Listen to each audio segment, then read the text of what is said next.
रात की तन्हाई में अगर कोई तेरी सलामती के लिए आंचल फैलाता है तो तुम्हारी माँ फैलाती है। कोई तेरे सलामती के लिए दुआ करता है तो तेरा बाप करता है। इसलिए अगर तू चाहता है तेरी दुनिया भी कामयाब, आखिरत भी कामयाब, अल्लाह वाले भी तुझसे खुश हो, अल्लाह उसके रसूल भी तुझसे खुश हो, तो अल्लाह के नबी ने फरमाया जिस शख्स से उसके माँ और बाप राजी उससे खुदा और रसूल भी राजी, और जिस शख्स से उसके माँ बाप नाराज उससे अल्लाह उसके रसूल भी नाराज। इसलिए हम चाहते हैं अल्लाह उसके रसूल राजी हो तो कमाना तो सबसे पहले अपनी माँ को देना, ताकि माँ की दुआ मिलेगी। इस साल तू लाखपति है, अगले साल करोड़पति हो जा।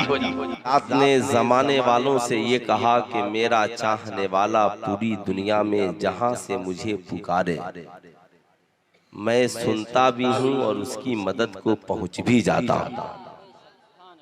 उन्हें पिराने पीर दस्तगीर रोशन ज़मीर पीरों के पीर मीरों के मीर हजरत शेख अब्दुल कादिर महियुद्दीन जिलानी कहते हैं। मुझसे पेशतर आपने बहुत अच्छी खिताबत भी समाज की, हजरत अल्लामा मौलाना अफजल साहब किबला से बहुत अच्छी शायरी आपने समाज की, कारी अरशद रजा बरकाती साहब किबला से, और ऐसी आवाज की जंजीर में आप कैद हुए जिन्हें पूरी दुनिया अलहाज शायर इस्लाम हाफिज अब्दुल वकील साहब किबला की खूबसूरत आवाज से आप मुस्तफीज हुए, और फखरे सारन हजरत अल्लामा मौलाना अलहाज निसार अहमद साहब किबला मिसबाही कलम के भी धनी हैं, जबान के भी धनी हैं, इल्मो अदब में भी धनी हैं। जहां कलम उठाते हैं फिर इनका कलम रुकता नहीं है। इसलिए इन बुजुर्गों से फैज भी लीजिए और इनसे अपनी जिंदगी में इनकी जिंदगी को देखकर इनकलाब लाइए। पढ़कर आए तो सारन कमिश्नरी के सबसे बड़े इदारे में प्रिंसिपल बने, और तरक्की की तो इम्तहान देकर सीटेट से स्कूल में टीचर बने। फिर इनकी तबीयत की कि ना हमें और आगे जाना है, फिर कलम उठाया, बीपीएससी में निकल गए, हाई स्कूल में टीचर बन गए। अब कह रहे हैं कॉलेज में जाना है। मैंने कहा कॉलेज में क्या, मेरी दुआ है कि अब आप आईपीएस का बैठकर इम्तहान दीजिए। इसलिए कि ये कॉलेज में पढ़ने वाले जब कुछ करेंगे नहीं तो मदरसे में पढ़ने वालों को ही करना होगा। जहां पर 99% हमारी औलादें पढ़ रही हैं, आखिर ये कर क्या रही है? ये पैसा कहां बर्बाद हो रहा है? जब सब काम मदरसे के फारिगीन ही करेंगे। सबसे ज्यादा बीपीएससी में मुस्लिम उम्मीदवारों में जिन लोगों ने परचम लहराया उसमें सबसे ज्यादा मदारिस इस्लामिया के बच्चे हैं। तो जब सब कुछ हम ही बनाएंगे तो ये फालतू का ये स्कूल वो स्कूल आप क्यों नहीं मदरसों को स्कूल की शक्ल में चलाते हैं? कौम की बेटियों से भी गुजारिश है कि उधर जो लोग हैं खूब इत्मीनान से बैठिए। दहलीज़े दिल है उनका कदम खैरियत से हूँ, मौला ने रख लिया है भरम खैरियत से हूँ, खैरियत से हूँ। और इनके बारे में मत पूछिए, इनकी कामयाबी तो बहुत पहले से लिखी जा चुकी है। इन्हें कुछ मजीद करने की जरूरत कोई बहुत बड़ा आईपीएस अफसर बनेगा तो 1 लाख 1.5 लाख, रिटायर होते होते 2 लाख तक उसकी तनख्वाह जाएगी। अल्लाह ताला ने इन बुजुर्गों को ऐसे ही नवाज दिया है कि उसकी मजीद जरूरत नहीं है। नातखानी होती रहती है और काम चलता रहता है ना। इन बुजुर्गों की दुआओं से फकीर को भी अल्लाह ने नवाजा। लेकिन मैं जो सबसे ज्यादा खुश होता हूँ, जो काम मुझसे पहले अल्लामा अलहाज निसार अहमद मिसबाही साहब किबला ने किया, अपनी वालदा को लेकर उम्रा करने गए, फिर मैं भी पहुंच गया। हजरत ने तो हज, इधर भी हज। फिर ख्वाहिश है कि एक बार बगदाद शरीफ, करबला शरीफ और मदीने शरीफ का सफर हो। आमीन सुम्मा आमीन, आमीन सुम्मा आमीन। जिंदगी में बात सही है। अब साहब, जो कौम मस्जिद तक नहीं जा सकती वो बैतुल मक़दिस तक जाएगी।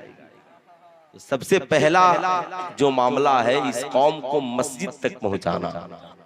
जिस दिन हम मस्जिद तक पहुंच गए इंशाअल्लाह हम बैतुल मक़दिस तक भी पहुंच जाएंगे, है ना, पहुंच जाएंगे।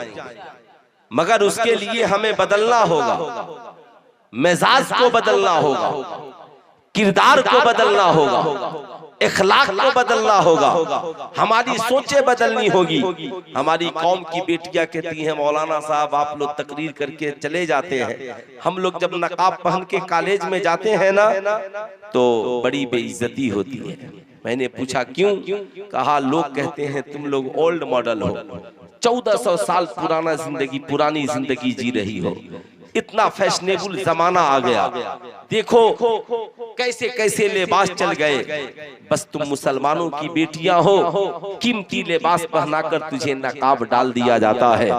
मैं कहूंगा अपनी कौम की शहजादियों से, शहजादियों अगर जमाना तुझे ओल्ड मॉडल कहता है परेशान होने की जरूरत नहीं है। याद रखना तुझे कबीला खातिर होने की जरूरत नहीं है। उनसे कहना ओ न्यू जमाने की लड़कियों, जींस फाड़ कर जिस्म दिखाना तुझे मुबारक हो, और फटे हुए दुपट्टे में पेबंद लगाकर अपने सर की बालों को छिपाना खातूने जन्नत की सुन्नत हमें मुबारक,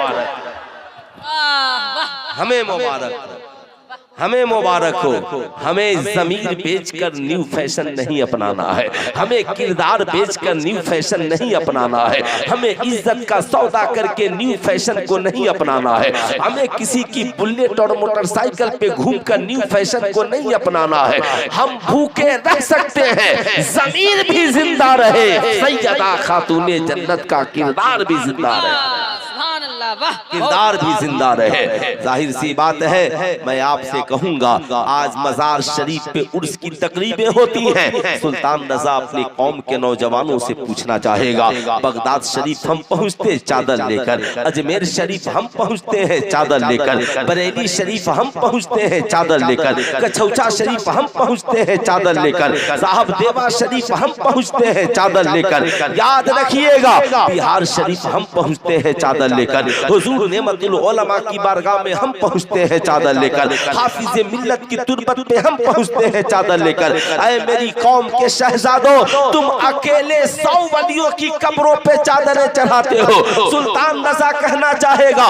कोई अल्लाह का वली तुम्हारी चादर का मोहताज नहीं है, लेकिन याद रखना हमारी कौम की बेटियां अपने सरों पर तुम्हारी चादरों की मोहताज है। इसलिए याद रखना मजार शरीफ पे चादरें बाद में चढ़ाना, अपने घर की बहू बेटियों की सरों पे चादरें पहले चढ़ाना, ताकि दीन भी जिंदा रहे, किरदारे सैयदा फातिमतुज़ ज़हरा भी जिंदा रहे। वाह क्या बात है, बहुत खूब, जिंदा रहे। बोल नारे तकबीर, नारे तकबीर, नारे रिसालत, मसलके आला हजरत, फैजाने आला हजरत, गौसुल वरा कॉन्फ्रेंस, गौसे आजम कॉन्फ्रेंस, नारे तकबीर, मुफ्ती सुल्तान रजा सिवानी साहब किबला, नारे तकबीर, नारे रिसालत। अभी मैं गोंडा मीनाइया में गया था तकरीर करने, तो मुफ्ती अहमद मुजफ्फर साहब किबला थे, तो बोले कि आप सिवान के रहने वाले? बोले जी। तो बोले कि अच्छा ठीक है। उन्होंने कहा कि हजरत जब मेरी तकरीर हो गई तो कहा कि हम लोग समझे कि आप 50-60 साल के होंगे, जितनी शोहरत है, लेकिन आने के बाद लगा कि कोई 30-35 साल का आदमी आ गया है। तकरीर के बाद वहाँ के बहुत सारे उलमा थे, पूछे कि आप सिर्फ तकरीर ही करते हैं या और भी कोई काम करते हैं? तो मैंने कहा मैं तकरीर भी करता हूँ, 2 मदरसों का नाजिम भी हूँ और सरकारी स्कूल में मुलाजिम भी हूँ। 10 बार पहले वो लोग देखे, कहा उसके बाद भी खिताबत करते हैं। तो मैंने कहा ये मेरा पेशा नहीं था, इन बुजुर्गों ने जैसे अल्लामा निसार अहमद साहब मिसबाही, इनका इखलाक, इनकी मोहब्बतें आज भी मुझे याद है। जब मैं इदारे शरिया पटना में पढ़ता था ना, तब बुलाकर जलसों में लेकर जाया करते थे। माशाअल्लाह, जाहिर सी बात है, शफकतें मोहब्बतें कभी इंसान को एहसान फरामोश नहीं होना चाहिए।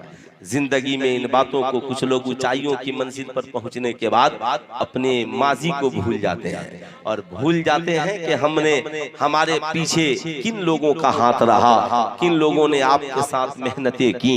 आज जिस दौर में हम जी रहे हैं, ये दौर बड़ा नाजुक दौर है साहब, ये बड़ा पुरफितन दौर है जिसमें हम और आप जी रहे हैं। यकीनन मज़ारों पर चादरें भी चढ़ाइए। आज लोग मिलाद मनाते हैं, हर आदमी मिलाद मनाता है, मनाते हैं कि नहीं मनाते हैं? बेटी के मिलाद में, बेटी की शादी में मिलाद, बेटे के अकीके में मिलाद, कोई इंतकाल कर गया तो मिलाद, हर महीने आपकी बस्ती में मिलाद। वो मेरी कौम की शहजादियों, तुम भी मिलाद सुनती सुनाती हो, मिलाद खूब मनाते हैं, खूब मनाइए। हजरत अल्लामा मुफ्ती महताब साहब किबला कहेंगे, अब इसमें प्रॉब्लम क्या है? मैं कहूंगा मिलाद मनाने वालों, अब तक अपनी बस्ती में हजारों मिलाद मना चुके हो, एक बार तुम साहबे मिलाद को भी मना लो। क्या बात हो, मिलाद तो बहुत मनाते हो, लेकिन एक बार मिलाद वाले मुस्तफा को भी तो मनाओ। कहोगे मौलाना मिलाद वाले मुस्तफा को मनाने के लिए क्या करना होगा?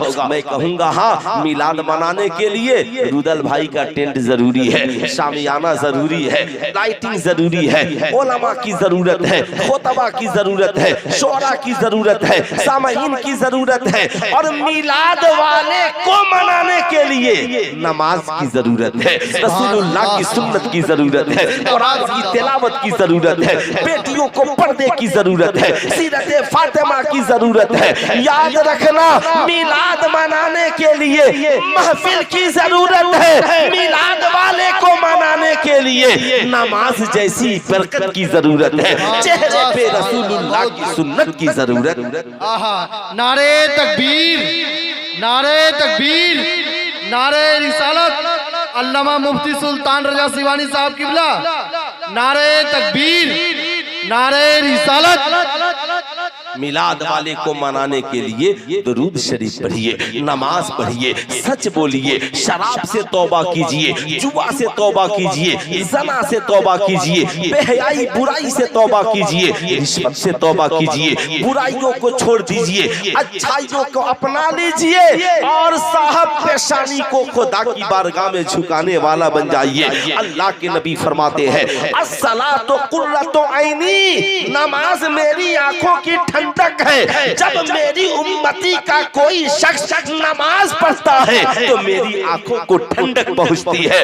बताओ मेरी कौम के शहजादों, ईमानदारी से बताना, रसूलुल्लाह की आंखों को ठंडक पहुंचाना हमारी जिम्मेदारी है कि नहीं है? रसूलुल्लाह के दिल को सुकून पहुंचाना हमारी जिम्मेदारी है कि नहीं है? सुल्तान रजा कहना चाहेगा, शराब पियोगे आका को तकलीफ होगी, जुआ खेलोगे दिवाली में आका को तकलीफ होगी, ज़ना करोगे आका को तकलीफ होगी, नाच गाने बाजे बाजे का बाजार गर्म करोगे आका को तकलीफ होगी, बेहयाई और बुराई को फरोग दोगे आका को तकलीफ होगी, मगर मस्जिद में जाकर सजदा करोगे आका मुस्कुराएंगे, माँ बाप की खिदमत करोगे नबी मुस्कुराएंगे, भाइयों की मदद करोगे नबी मुस्कुराएंगे, गरीबों को खाना खिलाओगे नबी मुस्कुराएंगे, पड़ोसी हिंदू हो या मुसलमान उसकी मदद के लिए बढ़ जाओगे नबी मुस्कुराएंगे, उलमा की कदर करोगे नबी मुस्कुराएंगे, माँ बाप की इज्जत करोगे नबी मुस्कुराएंगे, खाने से पहले पड़ोसियों को खिलाओगे नबी मुस्कुराएंगे। इसलिए साहिबों याद रखना, अगर हम सिर्फ मिलाद ही मनाते रहे तो याद रखना हम जल से रोज कामयाब होते हैं, आने वाले कभी कभी कामयाब होते हैं। इसलिए याद रखिए, मिलाद भी मनाइए सुबहान अल्लाह, लेकिन मिलाद वाले को भी मनाइए, है ना। तो कितने लोग हैं जो मिलाद वाले मुस्तफा को मनाना चाहते हैं? जरा हाथ उठाकर एक बार बता दीजिए तो कितने लोग मनाना चाहते हैं? नौजवान लगता है बेचारे, सारे लोग हाथ उठाइए, अपने हाथों को उठाइए, फसा में लहराइए। जाहिर सी बात है, जाइए सारे लोग नीचे रखिए। माशाअल्लाह माशाअल्लाह, बड़े नेक लोग हैं। इधर न देखिए, आपकी तवज्जो सिर्फ मेरी तरफ हो। मैं आपको बताना चाहूंगा, ऐ मेरी कौम के शहजादों, आपने देखा होगा कि साहब 11वीं शरीफ में गौसे आजम की याद, रजब शरीफ में ख्वाजा गरीब नवाज की याद, शबे बरअत में हजरत अवैस करनी की याद। साहब और आगे बढ़िए, जो ही साहब सफर का महीना आता है, आला हजरत की याद, मुहर्रम का महीना आता है, इमाम हुसैन की याद, रबीउल अव्वल शरीफ का महीना आता है, साहब मुस्तफा जाने रहमत की याद। लेकिन सुल्तान रजा कहना चाहेगा, अलग अलग हम यादें तो बहुत मनाते हैं, लेकिन क्या रबीउल अव्वल खत्म हो जाए, रबीउल अव्वल का महीना खत्म हो जाए तो नबी की याद नहीं आएगी? क्या 11वीं शरीफ का महीना खत्म हो जाए, गौसे आज़म याद नहीं आएंगे? क्या मुहर्रम का महीना खत्म हो जाए, इमाम हुसैन याद नहीं आएंगे? क्या शाबान का महीना खत्म हो जाए, हुजूर नेमतुल उलमा की याद नहीं आएगी? बताओ ईमानदारी के साथ, क्या 11वीं शरीफ का महीना खत्म हो जाए, सरकारे सुरकाही की याद नहीं आएगी? मैं कहूँगा सुनो, तो फिर कहोगे मौलाना सबकी याद एक बार में कैसे मनाएंगे? अलग अलग तारीखें हैं, इसलिए अलग अलग यादें हैं। साल के 365 दिन है और कई लाख नहीं कई करोड़ औलियाए किराम है, दिन कम और यादें ज्यादा है। तो मैं कहूँगा सबकी याद इकट्ठे मनाओ। कहोगे मौलाना वो कैसे? मैं कहूँगा साहिबो, सबकी याद अगर इकट्ठे मनाना चाहते हो तो तुम नमाजी बन जाओ, इंशाअल्लाह सबकी याद तुझे आती रहेगी। आप कहोगे मौलाना कैसे? मैं कहूँगा देखो, चाहे मस्जिद हरम हो, चाहे मस्जिद नबवी शरीफ हो, चाहे बैतुल मक़दिस शरीफ हो, चाहे दिल्ली की जामे मस्जिद हो, चाहे तेरी बस्ती की मस्जिद हो, याद रखना जब जब नमाज पढ़ोगे एक तरफ सजदा होगा, दूसरी तरफ नबी और आले नबी पे दुरूद पढ़ोगे, और तीसरी तरफ तहियात में अल्लाह के वलियों पर सलाम पढ़ोगे। सलामुन अला इबादिल्लाहि सालिहीन। अब जो ही सलाम पढ़ोगे इबादिल्लाहि सालिहीन तो साहब सिद्दीकीन पर सलाम हो गया, सालिहीन पर सलाम हो गया, अंबिया पर सलाम हो गया, मुरसलीन पर सलाम हो गया, सारे औलिया पर सलाम हो गया। अब ठहर जाओ, मुझे कहने दो, ऐ मेरी कौम के शहजादों, अलग अलग याद मनाने के लिए उर्स के दिन महफिलें करना और सबकी याद रोज मनाने के लिए नमाजी बन जाओ। फज्र पढ़ोगे वलियों की याद आएगी, ज़ोहर पढ़ोगे वलियों की याद आएगी, असर मगरिब इशा पढ़ोगे वलियों की याद आएगी। एक नमाज ऐसी लाकर दिखाओ, सजदा हो, अल्लाह के वलियों पे सलाम ना। नारे तकबीर, ज़रा और सदा बुलंद कीजिए। नारे तकबीर, नारे तकबीर, नारे रिसालत, मसलके आला हजरत, फैजाने आला हजरत, गौसुल वरा कॉन्फ्रेंस, गौसे आजम कॉन्फ्रेंस, नारे तकबीर, नारे रिसालत। जा देखिए, हम लोग मसलके आला हजरत का नारा खूब लगाते हैं। मसलके आला हजरत, जरा हाथ उठाकर बोलिए मसलके आला हजरत। साहब बरेली शरीफ भी हम लोग इसी अकीदत में जाते हैं, मगर बरेली शरीफ से आने के बाद लोग कहते हैं सुरमा लाए हैं, अंगूठी लाए हैं, टोपी लाए हैं, गमछा लाए हैं। मैं कहूँगा बरेली शरीफ जाइए, अंगूठी लेकर ना आइए, टोपी लेकर ना आइए, कुर्ता पैजामा लेकर ना आइए, अमामा लेकर ना आइए। बरेली शरीफ से लाना है तो बरेली के आला हजरत का अकीदा लेकर के आइए। जब अकीदा लेकर आएंगे दुनिया में भी कामयाब होंगे, मरने के बाद कब्र और हश्र में भी कामयाब। नारे तकबीर, नारे तकबीर, नारे रिसालत, नारे रिसालत। हमारे आला हजरत, हमारे मुजद्दिद, हमारी बरेली मुफ्ती सुल्तान रजा सिवानी, मुफ्ती सुल्तान रजा सिवानी। नारे तकबीर, नारे रिसालत। ये टोपियां खत्म हो जाएंगी, अंगूठियां खत्म हो जाएंगी, साहब ये कपड़े और लिबास खत्म हो जाएंगे, लेकिन रजा ने जो हमें अकीदा दिया है, कसम खुदा की दुनिया में भी कामयाबी की जमानत है और मरने के बाद कब्र और हश्र में भी कामयाबी की जमानत। इसलिए साहब बरेली शरीफ जाइए तो बरेली शरीफ से अकीदा लेकर के आइए। इसलिए मैं अपनी कौम की शहजादियों से कहूंगा, ये साहब मैंने इसलिए कहा, अभी मैं 27 तारीख को बरेली शरीफ गया था। कुछ लोगों ने कहा हजरत उर्स में तो आपको कई साल खिताब किए हुए हो गया, हम लोगों की ख्वाहिश है कि आला हजरत पे कुछ बोल दीजिए। तब मैंने ये तकरीर की थी और कहा था, बरेली शहर में आने वालों, यहाँ से सुरमा और सलाई और मोमबत्ती और अगरबत्ती और टोपियां लेकर न जाओ, बरेली शरीफ आओ तो अहमद रजा का अकीदा लेकर के जाओ। साहब इसी अकीदे को लेने के लिए पीर जमात अली शाह आए थे, इसी अकीदे को लेने के लिए मुहद्दिस आज़म हिंद आए थे, इसी अकीदे को लेने के लिए हुजूर हुज्जतुल इस्लाम आए थे, इसी अकीदे को लेने के लिए हुजूर अल्लामा सैयद नईमुद्दीन मुरादाबादी आए थे, इसी अकीदे को लेने के लिए हुजूर हाफिज़े मिल्लत आए थे, इसी अकीदे को लेने के लिए हुजूर मुजाहिद मिल्लत आए थे। ज़माने ने कहा अहमद रजा, या अहमद रजा सबका अकीदा एक तरफ, अहमद रजा तेरा अकीदा एक तरफ। जाहिर सी बात है, अगर कोई गैरों का अकीदा लेगा तो बद अकीदा हो जाएगा, और अहमद रजा का अकीदा लेगा तो सुन्नी सहीहुल अकीदा हो जाएगा। सुभान अल्लाह, सुभान अल्लाह, माशाअल्लाह, वाह, सुन्नी सहीहुल अकीदा हो जाएगा। इसलिए साहिबों याद रखिएगा, मैं अपनी कौम की बेटियों से कहूंगा, आज आपको सर पे दुपट्टा रखने में शर्म आती है ना। मैंने अभी कुछ दिनों पहले कलकत्ता रेलवे स्टेशन पर उतरा, बड़े शर्म की बात, साहब बाप एकदम बिल्कुल फुल लिबास में है, माँ नकाब पहनी है बुढ़ापे में, और बेटी जींस पैंट टी शर्ट पहनकर जुल्फे लहराते हुए ट्रॉली बैग खींच रही है। अब साहब माँ को पास इतनी हिम्मत नहीं है बेटी से कहे मैं बूढ़ी होकर पर्दे में हूँ और तू जवान होकर हुस्न दिखा रही है।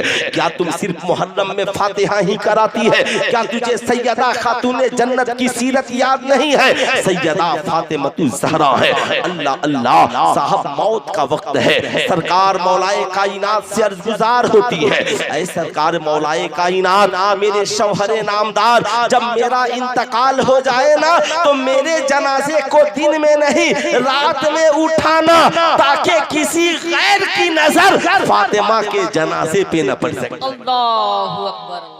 आप जरा सा ज़हन पे सोचो मेरी कौम की शहजादियों, सैयदा खातूने जन्नत ने तो जनाजा को भी दिन में निकालने से मना कर दिया ताकि किसी की नजर मेरे ऊपर पड़ जाए। आज हमारी कौम की बेटियां तालीम के नाम पे आवारगी अख्तियार करे और फेसबुक पे गैरों की तरह लाइव आए, अपने जिस्म का मुजाहरा करे, कपड़ा उतार करके जिस्म का दिखावा करे, सिर्फ इसलिए न करती हो कि करोड़ों फैंस तेरे हो जाएंगे, व्यू बढ़ेगा, तुझे यूट्यूब और चैनल से पैसा मिलेगा। ये सारे पैसे हेज है, ये सारी दौलतें हेज है। सुन, जिस सैयदा खातूने जन्नत ने इज्जत और आबरू की हिफाजत की और जमाने को पर्दे का पैगाम दिया, उस सैयदा खातूने जन्नत की इज्जत का ये हाल कि मैदान महशर में जहां सब जमा होंगे वहां पर हुक्म होगा, लोगों निगाहें नीची करो, इसलिए कि अभी सैयदा खातूने जन्नत गुजरने वाली। माशाअल्लाह माशाअल्लाह, पूरा मजमा खड़े हो जाइए, खड़े होकर गुले गुलसारे अशरफियत, पीरे तरीकत, रहबरे राहे शरीयत, औलादे गौसे आजम हजरत अल्लामा सैयद ताबिश अशरफ साहब किबला का इस्तकबाल। नारे तकबीर, नारे तकबीर, नारे रिसालत, नारे रिसालत। हुजूर सैयद ताबिश अशरफी जिलानी की चौछा शरीफ, हुजूर सैयद ताबिश अशरफ जिलानी की चौछा शरीफ। नारे तकबीर, नारे रिसालत, नारे तकबीर, नारे रिसालत।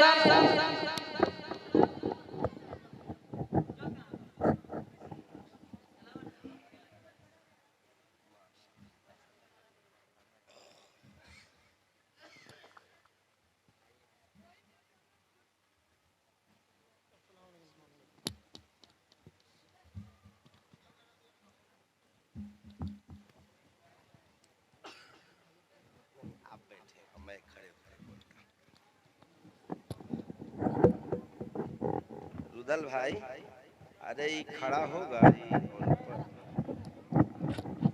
हाँ ठीक है, ठीक है, हो गया हो गया।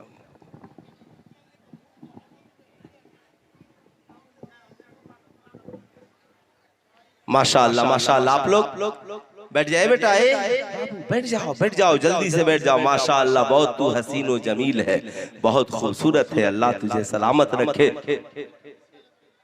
अच्छा इन लोगों को बोल दें कुर्सी लेकर सामने आ जाएं। माशाअल्लाह घबराइए मत, किसे कब कहाँ बुलाना है ये मैं बहुत अच्छी तरह जानता हूँ। आप बैठिए इत्मीनान से, है ना।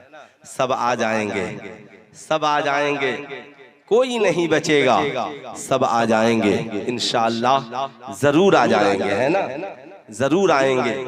एक शेर है ना, वो सज्जाद निजामी साहब का एक शेर है, जो उनकी याद में आंसू बहाने वाले हैं। जरा पूरा मजमा जल्दी से पढ़िए ताकि मैं तकरीर शुरू करूं। जितना जल्दी सुभान अल्लाह बोलिएगा, बस देखिएगा चाय बदन पे न गिरे। ये बहुत अच्छा काम किया। कब जब चाय चलानी हो तो मजबूत खतीब देखकर चलाइए, है ना, वरना कल जलसे में हुजूर सैयद शबाहत मियां ने तकरीर करना बंद कर दिया। बंद कर दिया ना।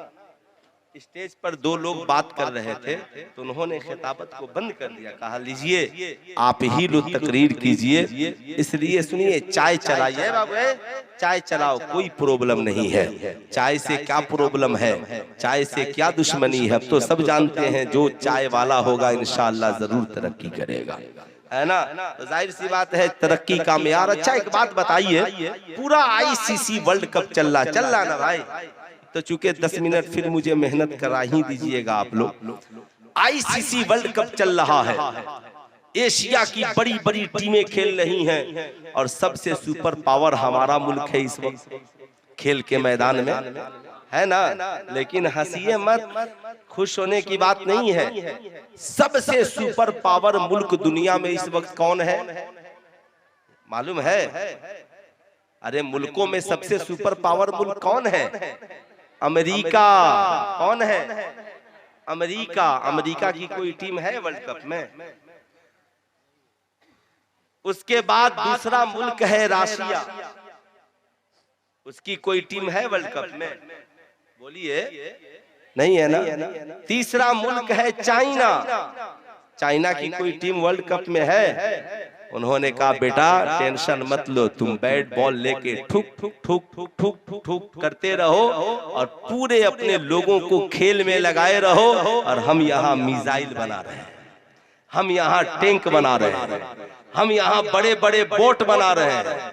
तुम जब तुम्हारे मुल्क पर हमला हो तो इन खिलाड़ियों को लेकर ठुक ठुक ठुक करना और फिर हमारे पास मिसाइल खरीदने के लिए ले आना। साहब वो कितने चालाक है कि इतने अमीर होने के बावजूद कभी वो खेल पे पैसे खर्च नहीं करते, बल्कि अपनी औलादों को मिसाइल मैन बनाते हैं। यहाँ एक मिसाइल मैन पैदा होता है, वहाँ करोड़ों मिसाइल मैन पैदा होते हैं। यहाँ एक साइंटिस्ट पैदा होता है, वहाँ करोड़ों साइंटिस्ट पैदा होते हैं। आप सोचिए आपकी ज़हानत कहाँ है। अगर इस दरवाजे पे किसी ने सबसे पहले ताला लगाया तो मजहब इस्लाम ने लगाया और कहा ना इस्लाम में 3 खेलों के अलावा कुछ जायज नहीं है। साहब ये किसने कहा? कहा वर्जिश के एतबार से आप कुछ खेल सकते हैं, लेकिन आज हम जहां समाज में जिंदा है साहब, लोगों ने IPL और वर्ल्ड कप को साटा बाजार बना दिया है। इतना साटा बाजार कि हर गेंद पर आज वहां पर साहब साटा खेला जा रहा है, जुआ खेला जा रहा है। इस्लाम में ये सारी चीजें हराम है। इसलिए मैं अपनी नई नस्ल के नौजवानों से कहूंगा,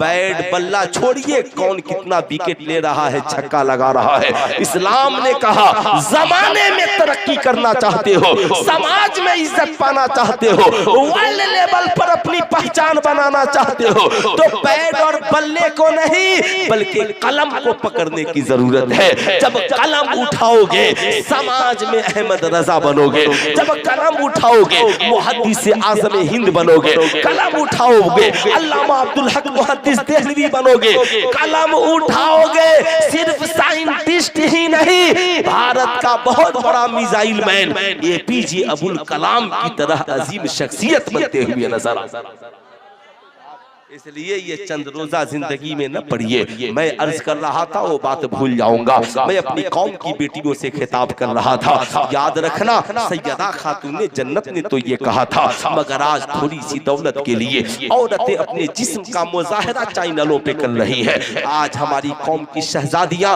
ये कहती हैं, शर्माती है, नकाब उतार दिया। मैं कहूंगा शर्माओ मत, बल्कि अपनी इज्जत और आबरू की हिफाजत करो।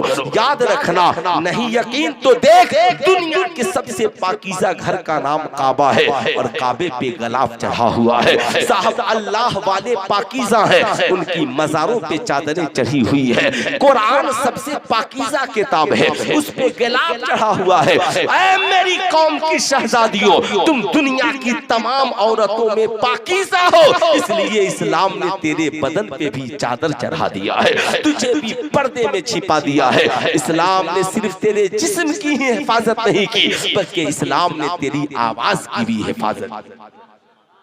साहब, जहाँ पर हम जीवित हैं और जिंदा हैं, जरा सा सोचिए सीने पे हाथ रख करके। आज जो लोग बहुत चैलेंज करते हैं दुनिया को और दुनिया वालों को कहते हैं हमारा जिस्म हमारी मर्जी।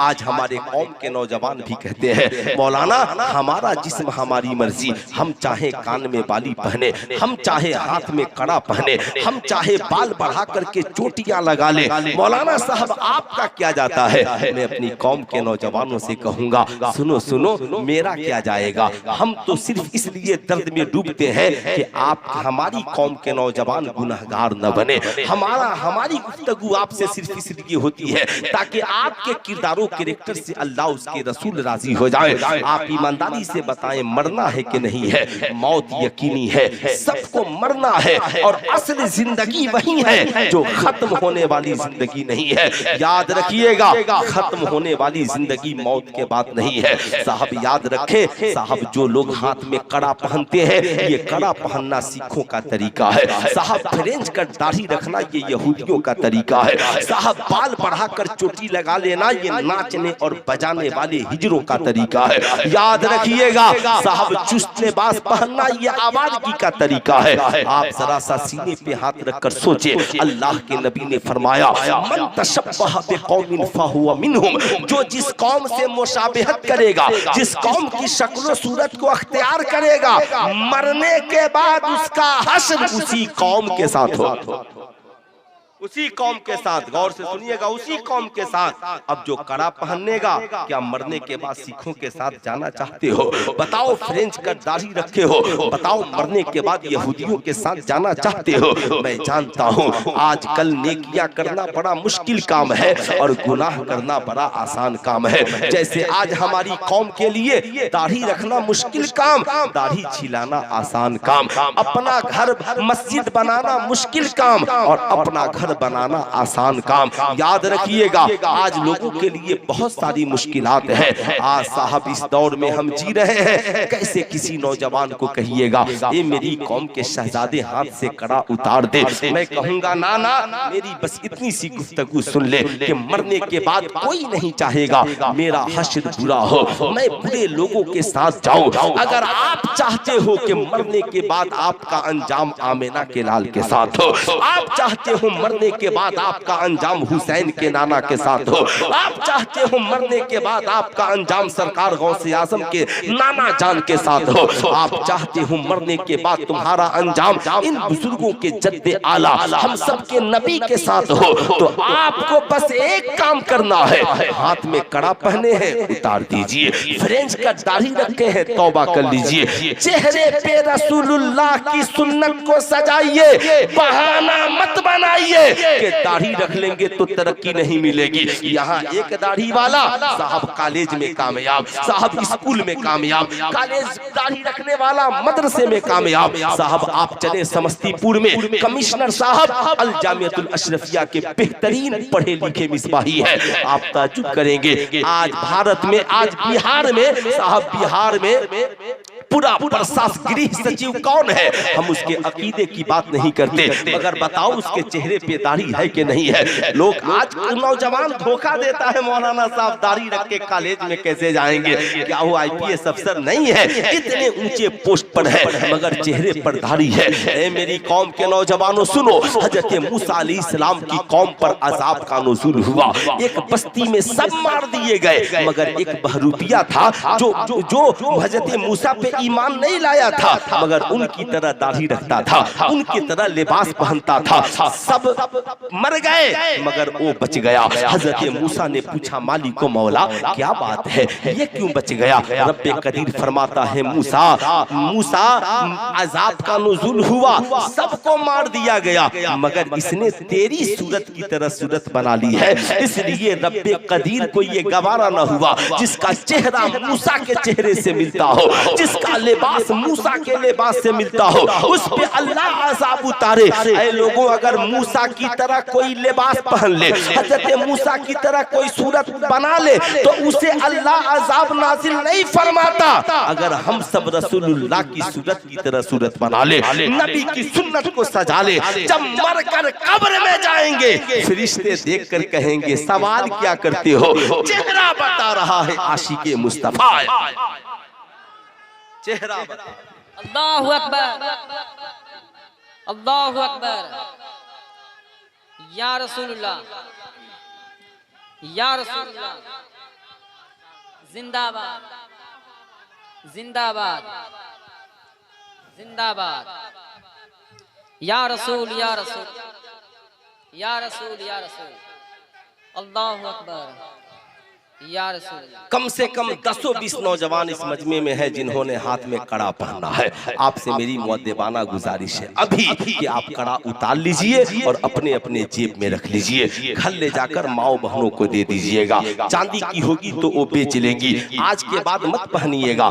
क्यों मालूम है आपको, हम नमाज नहीं पढ़ते तो एक वक्त नमाज छोड़ते हैं तो उस वक्त गुनाह, मगर जो कड़ा पहने रहता है ना, सोया है गुनाह हो रहा है, जागा है गुनाह हो रहा है। हर लम्हा जब तक पहना रहेगा गुनाह गुनाह। मैं किसी को बुलाऊंगा नहीं, बस उससे गुजारिश है, तुम अपनी माँ, तुम्हें तुम्हारी माँ की मोहब्बत का वास्ता, क्या तुम्हारी माँ कभी नहीं चाहेगी कि तू जहन्नम में जले? तेरा बाप कभी नहीं चाहेगा कि तू जहन्नम में जले।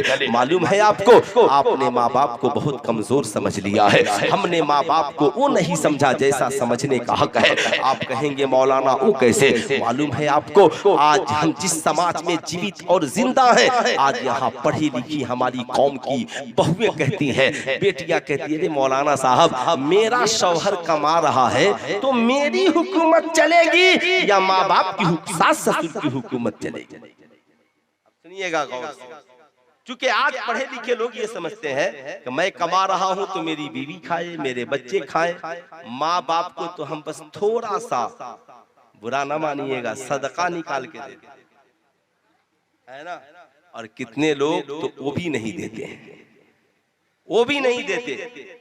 नहीं साहब, याद रखिएगा, जब बात बीवी की आए ना तो इतना याद रखें, माई वाइफ माई लाइफ, मेरी बीवी मेरी जिंदगी है। लेकिन जब बात माँ की आए ना तो बता दीजिए बीवी से, माई मदर माई हार्ट, मेरी बीवी हो तो मेरी जिंदगी हो, मगर मेरी माँ ये तो मेरा दिल है, मेरा जिगर है। जैसे दिल के बगैर इंसान जिंदा नहीं रह सकता, माँ के बगैर, उसकी मोहब्बत के बगैर औलादे जिंदा नहीं रह सकती, औलादे जिंदा नहीं रह सकती। याद रखिएगा, बड़े छोटे जुमले हैं इंग्लिश में, क्योंकि मेरी इंग्लिश बहुत कमजोर है, जाहिर सी बात है, हजरत रहता तो बहुत है ना, और स्ट्रांग हो जाता, मजबूत हो जाता, जाहिर सी बात है। इसलिए मैं आपसे कहूंगा ना ना, एक साहबी रसूल की बात बताता हूँ, इजाजत है बताऊं? सिर्फ नौजवान हाथ उठाकर एक बार बोल दें या रसूल अल्लाह, और जरा प्यार से बोल दें या हबीब अल्लाह। समझ लीजिए मैं अपनी मंजिल की तरफ भाग रहा हूँ, है ना। माशा अल्लाह, माशा अल्लाह, क्या बात है। बहुत सारे नौजवानों ने हाथ से कड़ा उतार लिया, है ना। बहुत सारे नौजवान एक दूसरे को बता भी रहे हैं कड़ा पहनना गलत है। जानते हैं मैं क्यों बताता हूँ? मैं इसलिए बताता हूँ, आपने देखा होगा ये जितने छोटे छोटे बच्चे बैठे हैं, आप जब स्कूल में पढ़ने के लिए जाते हैं ना, जाते हैं तो वहाँ बताया जाता है, क्लास टीचर पहले दिन ही नए बच्चों को बताता है, बच्चों स्कूल का एक रोल है, जब तुम क्लास में हो और कोई टीचर इन करे तो सारे बच्चे खड़े हो जाओ, सारे बच्चे खड़े हो जाओ। जलसों का भी कानून और तरीका है, जब कोई अकाबिर उलमा आए, पिराने एजाम आए तो सारे लोग खड़े हो जाओ। ऐसे ही सरकार ने भी सहाबा को बताया, सरकार ने भी सहाबा को बताया। आका सहाबा की झुरमुट में बैठे हैं, इतने में अम्मा हलीमा चली आ रही। अम्मा हलीमा ये सरकार की दूध पिलाने वाली माँ है, हम सब की माँ है, चली आ रही है। आका की नजर पड़ी, अम्मा जी आ रही हैं। आका करीम सहाबा के साथ खड़े हो गए, आका खड़े हुए, सहाबा खड़े हो गए। सहाबा गुजार हुए, आका जी ये कौन मुकद्दस खातून है जिनके लिए आप खड़े हैं? आका मुस्कुराए, कहा क्या तुम अपनी माओ के लिए खड़े नहीं होते? मैं ये मेरी माँ अम्मा हलीमा है जिन्होंने मुझे दूध पिलाया है, तेरा पैगंबर उनकी ताजीम के लिए खड़ा है, इसलिए आज के जलसे से पैगाम लेकर जाओ, स्कूल जाना उस्ताद के लिए खड़े हो जाना, सुभान अल्लाह। जलसे मस्जिद में जाना इमाम के लिए खड़े हो जाना, सुभान अल्लाह। जलसे में आना पिराने एजाम के लिए खड़े हो जाना, सुभान अल्लाह। और घर जाना, बैठे हो माँ बाप आ जाए उनकी ताजीम के लिए खड़े हो जाना, ये रसूलुल्लाह की सुन्नत है। अपनी बीवी और बच्चों से भी बताना, सुनो मेरी माँ आ रही है, खड़ी हो जाओ, मेरे वालिद आ रहे हैं, खड़े हो जाओ। वो पूछेंगे इतनी इज्जत क्यों करते हो? कहना पगली हम तो कम करते हैं, आमेना के लाल ने हमसे भी ज्यादा इज्जत की है, मुस्तफा जाने रहमत ने हमसे भी ज्यादा इज्जत की है। जैसे हम स्कूल में इज्जत करते हैं, उस्ताद खुश, हम जलसे में इज्जत करते हैं, साहब ये अकाबिर उलमा खुश, पिराने एजाम खुश, घर में माँ बाप की इज्जत करेंगे तो माँ बाप भी, अरे बोलिए खुश होंगे कि नहीं होंगे? कितने नौजवान माँ बाप की इज्जत करेंगे? जरा हाथ उठाकर बता दे तो कितने नौजवान करेंगे? सब करेंगे, जरूर कीजिएगा। बीवी की भी नाकदरी मत कीजिएगा। ऐसा नहीं है कि बीवियां गालियां देने के लिए है, बीवियां मारने के लिए है, बीवियां पीटने के लिए नहीं। हम जिस सरकार गौसे आजम की याद की महफिल में बैठे हैं ना, जब उनकी अहलिया बीमार पड़ जाती तो सरकारे गौ सारा काम घर का खुद करते, खुद आटा गूंदना, पानी लाना, घर की सफाई करना, सारा काम खुद करते। इसमें कोई ऐब नहीं है ना, कोई ऐब नहीं। लेकिन जब बात माँ की आती, पलकें बिछा देते, पलकें बिछा देते, जिंदगी माँ की कदमों में लुटा देते। ऐ मेरी कौम के शहजादों, साहब ये रसूल आका की बारगाह में है, अर्ज गुजार होते हैं, आका जी मर्द के ऊपर पहला हक किसका है? आज जो पढ़ी लिखी बीवियां और औरतें कहती हैं मेरा शौहर और उसकी कमाई मेरी हुकूमत, ना, अल्लाह के नबी ने क्या जवाब दिया ये सुनो। साहब ये रसूल ने पूछा, आका जी मेरे ऊपर पहला, मर्द के ऊपर पहला हक किसका है? आका करीम फरमाते हैं मर्द के ऊपर पहला हक उसकी माँ का है। जरा दोनों हाथों को उठाकर बोल दे किसका है, और जोर से माँ का नाम ले, किसका है? माँ का। जोर से माँ का नाम लो। उसी माँ ने तो दूध पिलाया है तो हम जवान हुए हैं, उसी माँ से तो रोटियां खा करके हम जवान हुए हैं। याद रखना, माँ का। फिर पूछे आका जी फिर किसका? आका ने फिर कहा माँ का, फिर कहा माँ का। तीसरी बार पूछे आका जी फिर कहा माँ का। फिर उन्होंने अर्ज गुजार हुए और बोला आका जी चौथी बार फिर किसका?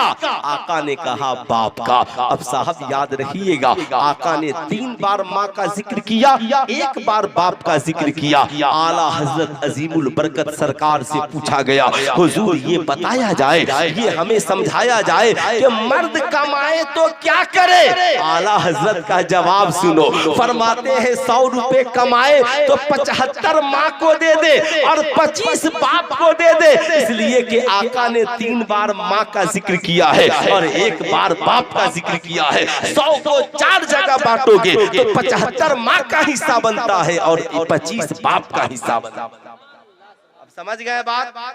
अब पूछा गया हुजूर बीवी, कहा उसके बाद कमाओ तो बीवी के लिए, उसके बाद कमाओ तो बच्चे के लिए। यहाँ इतना हाई जेक बीवियां हैं कि साहब माँ को तो भनक भी नहीं लगती कि बेटा ने पैसा कब भेजा है। बाप को एहसास भी नहीं होता बेटे की तनख्वाह कब मिली है। बीवियों ने ऐसा हाई जेक किया कि अब पता ही नहीं चलता है। अब बेचारा बाप भी, ये बेटा भी कभी नहीं बताता। मैं कहूँगा ना मेरी कौम के शहजादों, ना ना ना, आज यही वजह है हम चादरें चढ़ाकर भी परेशान है, हम नमाज़ें पढ़कर भी परेशान है, हम कुरान की तिलावत करके भी परेशान है, इसलिए कि हमारी जिंदगी में माँ बाप की दुआएं नहीं है। आप करोड़पति हैं मगर सुकून नहीं है, आप बहुत बड़े दानिश्वर हैं मगर सुकून नहीं है, आप बहुत बड़े पढ़े लिखे हैं मगर सुकून नहीं है। जानते हैं क्यों? मज़ारों पे हमारी चादरें पहुंच जाती हैं मगर माँ बाप की दुआएं हमारे साथ नहीं पहुंचती है। नतीजा क्या निकलता है? आज हम जिंदगी में तबाह बर्बाद हो रहे हैं। इसलिए मैं अपनी कौम के शहजादों से कहूंगा, जिस माँ बाप के लिए अल्लाह के नबी ने फरमाया कमाना तो सबसे पहले माँ को देना। आज वो बूढ़ी माँ अगर हमारे पास फोन कर दे, बेटा मैं बीमार हूँ, कुछ पैसे की जरूरत है, तो आज का बेटा कहता है फोन रख दीजिए, सारा पैसा मैं ही दूंगा और भाई क्या करेंगे। आज परेशानी इतनी बढ़ गई है कि अगर बाप अस्पताल में भर्ती है, 10 लाख रुपए ऑपरेशन में लगने हैं, तो साहब सारे भाई आपस में बैठकर बैठक करते हैं और कहते हैं कि साहब सारे भाइयों को फोन कर दो, सारे भाई बराबर पैसे देंगे। मैं पूछना चाहता हूँ, ये पांचों उंगलियां बराबर है, कोई बड़ी है कोई छोटी है, ऐसे ही पांचों भाई बराबर नहीं होंगे, कोई अमीर होगा कोई गरीब होगा। अब बताइए जो गरीब होगा वो 2.5 लाख कहाँ से देगा, जो बेचारा रिक्शा चलाने वाला होगा वो 2.5 लाख कहाँ से देगा। आज हमारा जमीर मर गया, हम भूल गए ये दौलत किस काम की जो माँ की काम ना आ सके, ये जवानी और ये हमारी सल्तनत किस काम की जो बाप के इलाज के काम ना आ सके। आज औलादें कहती हैं मौलाना अगर पैसा नहीं देगा तो उसे हम हिस्सा नहीं देंगे। मैं कहना चाहूंगा ए मेरी कौम के शहजादों, तुम भाइयों से इस तरह की बातें करते हो, तुम उस बाप के इलाज के लिए भाइयों से पैसे मांग रहे हो जिस बाप ने अकेले कमाकर तुझे डॉक्टर बनाया, अकेले कमाकर इंजीनियर बनाया, अकेले कमाकर तेरे बाप ने तुझे जवानी की दहलीज तक पहुंचाया, अकेले कमाकर तेरे बाप ने बिल्डिंग खड़ी की, अकेले कमाकर तुझे ताजिर और बिजनेसमैन बनाया, तेरे बाप ने 30 लाख तुझे डॉक्टर बनने के लिए दिया। एक बार भी नहीं कहा 30 लाख तुझी को दूंगा तो बाकी भाइयों का क्या होगा। तेरे बाप ने 15 लाख रुपए लगाकर इंजीनियर बनाया, एक बार भी नहीं कहा कि तुझे 15 लाख दूंगा तो बाकी भाइयों का क्या होगा। बाप ने तो ये कहा बेटा पढ़ने में कमी न करना, 30 लाख क्या सारी जमीन बेचकर तुझे डॉक्टर बनाऊंगा, बेटा 15 लाख क्या सारी मैं लोन लेकर तुझे इंजीनियर बनाऊंगा। तेरी माँ ने कहा बेटा अगर बाप पैसा न दे सका ना, तेरी माँ जेवरात बेचकर तुझे पढ़ाएगी। आज वही माँ बाप अस्पताल में ऑपरेशन के लिए मोहताज है तो आज बेटे पैसे खर्च करने के लिए तैयार नहीं है। मैं अपनी कौम के शहजादों से कहूंगा ना, अगर तूने खिदमत नहीं की ये तेरी जवानी और ये दौलत किस काम की है। आज के जलसे से ये पैगाम लेकर जा, अगर बाप को इलाज की जरूरत है तो किसी भाई का इंतजार मत करना, सबसे पहले डॉक्टर के चेंबर में जाना और कहना डॉक्टर साहब जितना पैसा लगे मेरे बाप का इलाज कीजिए, अकेले मैं देने के लिए तैयार हूँ, अकेले मैं इलाज कराने के लिए काफी हूँ। कहेगा डॉक्टर इतने पैसे अकेले क्यों दोगे, कह देना जब मेरा बाप अकेले कमाकर मुझे डॉक्टर बना सकता है तो मैं अकेले कमाकर बाप का इलाज क्यों नहीं करा सकता हूँ। जब मेरा बाप अकेले कमाकर पूरा घर चला सकता है तो मैं अकेले कमाकर बाप की जिंदगी की हिफाजत क्यों नहीं कर सकता हूँ। जब मेरा बाप अकेले कमाकर इंजीनियर मास्टर प्रोफेसर बिजनेसमैन बना सकता है तो मैं अकेले बाप का इलाज क्यों नहीं करा सकता हूँ। ऐ मेरी कौम के शहजादों, जिस दिन तूने अपनी कमाई में माँ बाप को शेयर देना शुरू कर दिया ना, उस दिन तेरी बीवियां बीमारियों से बच जाएंगी, तेरे बच्चे शादो आबाद हो जाएंगे, तेरी जिंदगी में कामयाबी होगी। इसलिए मैं अपनी कौम की बहुओं से भी कहूंगा, अगर तेरा शौहर कमाता है ना तो उससे कहना ओ मेरे शौहर मेरे लिए पैसा बाद में भेजना, अपने माँ बाप के लिए पहले भेजना। अगर उनकी दुआएं मिल गई ना तो हमारी दुनिया भी हसीन होगी और आखिरत भी हसीन होगी। याद रखे अल्लाह अल्लाह अल्लाह साहब, याद रखे आज के बाद आप दिल्ली हो, मुंबई हो, कलकत्ता हो, सऊदी हो, जब कमाए तनख्वाह मिले पहला फोन किसे करेंगे? माँ को। जरा हाथ उठाकर बोल दे, पहला फोन किसे करेंगे? माँ को।